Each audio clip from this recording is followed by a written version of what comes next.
అందరికీ నమస్కారం. Pulivendula ZPTC by ఎలక్షన్‌లో వైఎస్ఆర్‌సీపీ అభ్యర్థిదే గెలుపు. కారణం కేవలం వైఎస్ కుటుంబం ప్రతి ఇంటితో అనుబంధం కలిగి ఉంది కాబట్టి, రాజకీయ అనుబంధం ఉంది కాబట్టి, ప్రజా జీవితంలో అనుబంధం ఉంది కాబట్టి, ఇప్పుడు ఉదాహరణకు వైఎస్ భారతి గారి నాయకత్వంలో నడుస్తున్నటువంటి Venkatappa memorial English medium school ఉంది కదా, 2500 మందికి దశాబ్దం పైగా ఉచితంగా ఇంగ్లీష్ మీడియంలో పాఠాలు చెప్తున్నారు. వాళ్ళందరూ పులివెందుల మండలంలోనే ఉంటారు. పులివెందుల మున్సిపాలిటీ, పులివెందుల మండలం, పులివెందుల నియోజకవర్గం.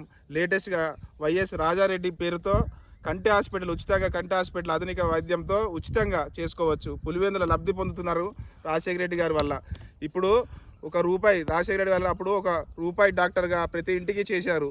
వైఎస్ భారతిరెడ్డి గారి తండ్రి గంగిరెడ్డి గారు డాక్టర్గా ఉన్నప్పుడు ఒకరు ఉచిత డాక్టర్గా ప్రతి ఇంటికి హెల్త్ పరంగా, లేకపోతే సామాజిక సేవ పరంగా, సంక్షేమ పథకాల పరంగా, కాలేజీలో విద్యాబోధన పరంగా ఏదో ఒక రూపంలో వైఎస్ కుటుంబం లబ్ధి పొందింది.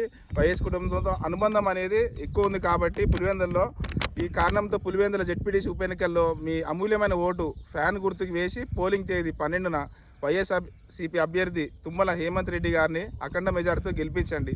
ప్రజలు మనకి ఓటు ఇస్తారు అనేటటువంటి మనోధైర్యము కలిగి ఉన్నటువంటి వ్యక్తి వైఎస్ జగన్మోహన్ రెడ్డి గారు. వైఎస్ఆర్ కాంగ్రెస్ పార్టీ నాయకులు బెదిరిస్తున్నారన్న వార్తలు వస్తున్నాయి. టీడీపీ వాళ్ళు బెదిరించినా కానీ వైసీసీ వాళ్ళు లొంగరు. హేమంత్ రెడ్డిని గెలిపించాలని చెప్పి కోరుకుంటున్నాను. ఇట్లా మీ పి కోటేశ్వరరావు, కందుకూరు నియోజకవర్గం.